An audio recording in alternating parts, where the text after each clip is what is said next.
Hello बच्चों, अनंत ज्ञान भाई सज्जन में आप सभी का हार्दिक स्वागत है। आज मैं आपको क्लास 11 पॉलिटिकल साइंस चैप्टर 2 भारतीय संविधान के अधिकार के प्रश्न उत्तर हल करवाऊंगी।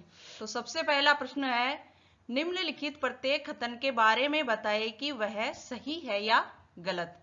तो इसका क है, अधिकार पत्र में किसी देश की जनता को हासिल अधिकारों का वर्णन रहता है। ख है, अधिकार पत्र व्यक्ति की स्वतंत्रता की रक्षा करता है। तो क क्या है, सही है या गलत। तो क, अधिकार पत्र में किसी देश की जनता को हासिल अधिकारों का वर्णन रहता है, तो ये बिल्कुल सही कथन है। ख है, अधिकार पत्र व्यक्ति की स्वतंत्रता की रक्षा करता है, तो यह कथन भी बिल्कुल सही है। ग है, विश्व के हर देश में अधिकार पत्र होता है, तो ये बिल्कुल गलत है। दूसरा प्रश्न है, निम्नलिखित में कौन मौलिक अधिकारों का सबसे सटीक वर्णन है। तो क है, किसी व्यक्ति को प्राप्त समस्त अधिकार। ख है, कानून द्वारा नागरिक को प्रदत्त समस्त अधिकार। ग है, संविधान द्वारा प्रदत्त और सुरक्षित समस्त अधिकार। घ है, संविधान द्वारा प्रदत्त वे अधिकार जिन पर कभी प्रतिबंध नहीं लगाया जा सकता। तो इनमें से सबसे सटीक वर्णन कौन सा है, इसका सही उत्तर है ग, संविधान द्वारा प्रदत्त और सुरक्षित समस्त अधिकार। प्रश्न नंबर 3, निम्नलिखित स्थितियों को पढ़ें। प्रत्येक स्थिति के बारे में बताएं कि किस मौलिक अधिकार का उपयोग या उल्लंघन हो रहा है और कैसे। तो क है, राष्ट्रीय एयरलाइन के चालक परिचालक, राष्ट्रीय एयरलाइन के चालक परिचालक दल के ऐसे पुरुषों का वजन ज्यादा है जो नौकरी में तरक्की दी गई है, लेकिन उनकी ऐसी महिला सहकर्मियों को दंडित किया गया है जिनका वजन बढ़ गया था। तो इसमें मौलिक अधिकार का उपयोग या उल्लंघन हो रहा है, तो कैसे है, तो इसका उत्तर अगले प्रश्न में है। दूसरा प्रश्न है, एक निर्देशक एक डॉक्यूमेंट्री फिल्म बनाता है जिसमें सरकारी नीतियों की आलोचना है। तीसरा प्रश्न है, एक बड़े बांध के कारण विस्थापित हुए लोग अपने पुनर्वास की मांग करते हुए रैली निकालते हैं। चौथा प्रश्न है, आंध्र सोसाइटी आंध्र प्रदेश के बाहर तेलुगु माध्यम के विद्यालय चलाती है। तो इनके उत्तर हम अगले प्रश्न में देखते हैं। क्या है, महिला सहकर्मियों को दंडित करना उनके समानता का अधिकार का उल्लंघन करना है। जो क्या प्रश्न दिया गया था ना, कि जिसमें पुरुषों मतलब वजन बढ़े हुए पुरुषों को तो मतलब पदोन्नति दी गई है, और जबकि वजन बढ़ी हुई महिलाओं को दंडित किया गया था। इसका उत्तर है, महिला सहकर्मियों को दंडित करना उनके समानता का अधिकार का उल्लंघन करना है। पुरुषों को पदोन्नति दी गई जबकि महिलाओं को दंडित किया गया, यह लिंग के आधार पर भेदभाव है, यह अनुच्छेद 15 का उल्लंघन है।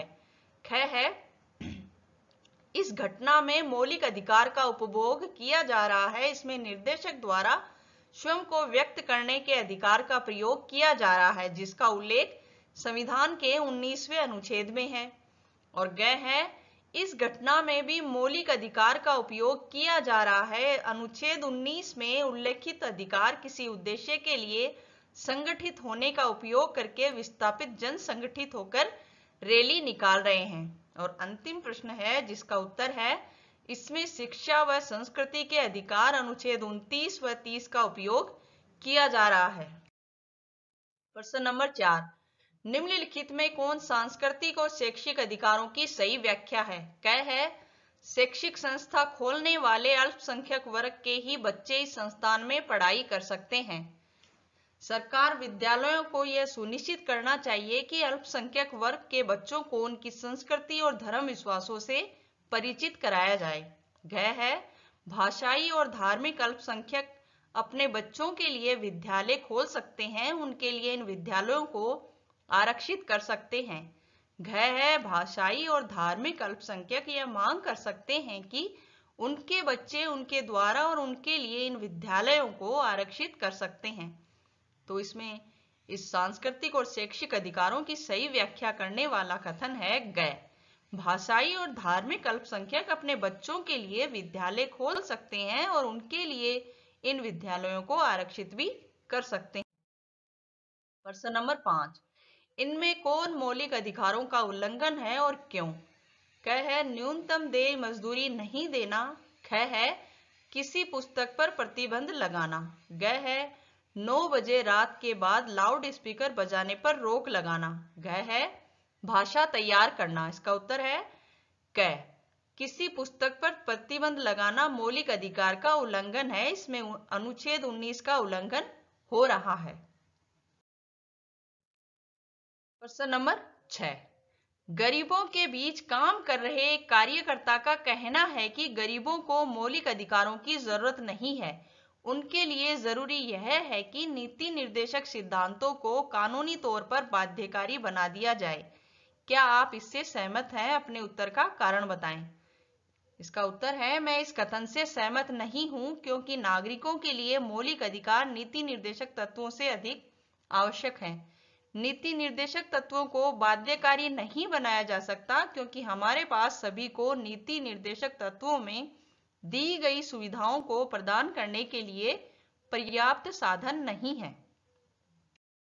प्रश्न नंबर 7, अनेक रिपोर्टों से पता चलता है जो जातियां पहले झाड़ू देने के काम में लगी थी, उन्हें मजबूरन यही काम करना पड़ रहा है।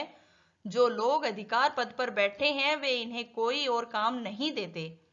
इनके बच्चों को पढ़ाई लिखाई करने पर हतोत्साहित किया जाता है। इस उदाहरण में किस मौलिक अधिकार का उल्लंघन हो रहा है?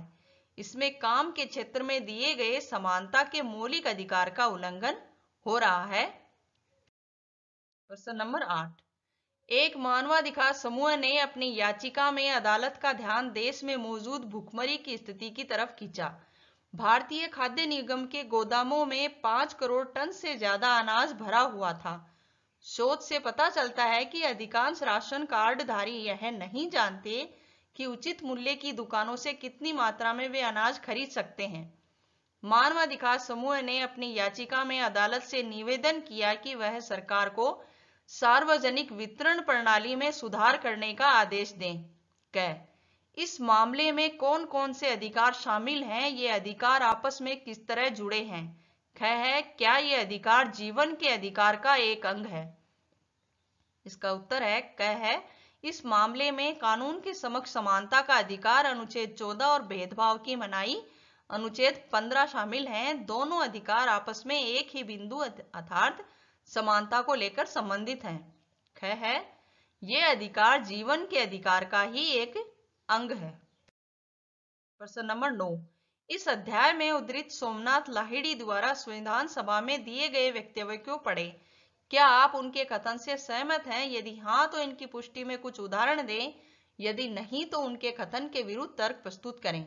इसका उत्तर है सोमनाथ लाहिड़ी के प्रस्तुत कथन से हम कम ही सहमत हैं, क्योंकि अधिकारों में जो दिया गया है उसे वापस भी ले लिया गया है।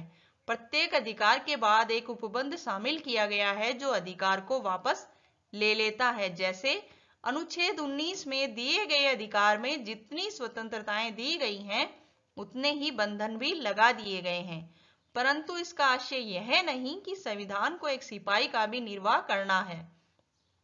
प्रस्तुत अध्याय में नागरिकों के अधिकार दिए गए हैं जिनसे उनका सामाजिक, राजनीतिक, नागरिक, सांस्कृतिक व शैक्षणिक अधिकार संभव हुआ है। हाँ, निरपेक्ष भारतीय नागरिकों को प्रदान किए गए अधिकार निरपेक्ष अर्थात नियंत्रणहीन नहीं है, क्योंकि हमारा देश अभी विकासशील देश है। कुछ बंधनों के साथ ही अधिकार संभव हैं।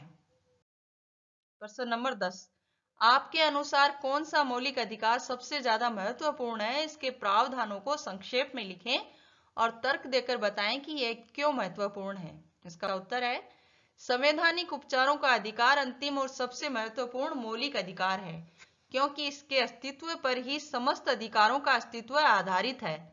इस अधिकार द्वारा नागरिक उच्चतम न्यायालय से अपने अधिकारों की सुरक्षा करा सकते हैं। संविधान के 32वें अनुच्छेद की प्रशंसा करते हुए डॉक्टर BR अम्बेडकर ने संविधान सभा में कहा था, यदि मुझसे पूछा जाए कि संविधान का सबसे महत्वपूर्ण अनुच्छेद कौन सा है जिसके बिना संविधान शून्य रह जाएगा, तो मैं इस अनुच्छेद के अतिरिक्त और किसी दूसरे अनुच्छेद की ओर संकेत नहीं करूंगा, क्योंकि यह संविधान की आत्मा और उसका हृदय है। नागरिकों के मौलिक अधिकारों की सुरक्षा के लिए उच्च न्यायालयों तथा उच्चतम न्यायालय द्वारा निम्नलिखित 5 प्रकार के लेख जारी किए जा सकते हैं, जिसमें पहला है बंदी प्रत्यक्षीकरण। इसका अर्थ अर्थात बंदी को न्यायालय के समक्ष प्रस्तुत करना है। यह उस व्यक्ति की प्रार्थना पर जारी किया जाता है जो यह समझता है कि उसे अवैधानिक रूप से बंदी बनाया गया है। इसके द्वारा न्यायालय तुरंत उस व्यक्ति को अपने समक्ष उपस्थित करने का आदेश देता है और उसे अवैधानिक रूप से बंदी बनाए जाने की स्थिति का सही मूल्यांकन करना है।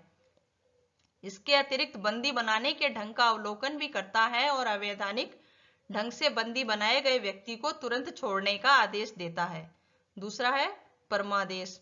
जब कोई संस्था या अधिकारी कर्तव्यों का पालन नहीं करता, जिसके फलस्वरूप किसी व्यक्ति के मौलिक अधिकारों का उल्लंघन होता है, तब न्यायपालिका परमादेश द्वारा उस संस्था या अधिकारों को कर्तव्य को पूरा करने का आदेश देती है। तीसरा है प्रतिषेध। यह किसी व्यक्ति या संस्था को उस कार्य से रोकने के लिए जारी किया जाता है जो अधिकार क्षेत्र के अंतर्गत नहीं है। यदि अधीनस्थ न्यायालय अथवा अर्ध न्यायालय का कोई न्यायाधीश प्रतिषेध लेख की उपेक्षा करके कोई अभियोग सुनता है तो उसके विरुद्ध मानहानि का मुकदमा चलाया जा सकता है। अधिकार परीक्षा। यदि कोई नागरिक कोई पद या अधिकार अवैधानिक ढंग से प्राप्त कर लेता है तो उसकी जांच हेतु यह अधिकार परीक्षा लेख जारी किया जाता है। पांचवा और अंतिम है उत्प्रेषण। यह लेख उच्च न्यायालय द्वारा उस समय जारी किया जाता है जबकि अधीनस्थ न्यायालय का न्यायाधीश किसी ऐसे विवाद की सुनवाई कर रहा है जो वास्तव में उसके अधिकार क्षेत्र से बाहर है। इस लेख द्वारा उनके फैसले को रद्द कर दिया जाता है और उस मुकदमे से संबंधित कागजात अधीनस्थ न्यायालय को उच्चतम न्यायालय को भेजने की आज्ञा दी जाती है। इसी के साथ हमारी क्लास यहीं समाप्त होती है। इस वीडियो को देखने के लिए आपका बहुत बहुत धन्यवाद। प्लीज़ लाइक शेयर एवं सब्सक्राइब जरूर कीजिए और अगले वीडियो को देखने के लिए इंतजार करते रहिए। तब तक के लिए अलविदा।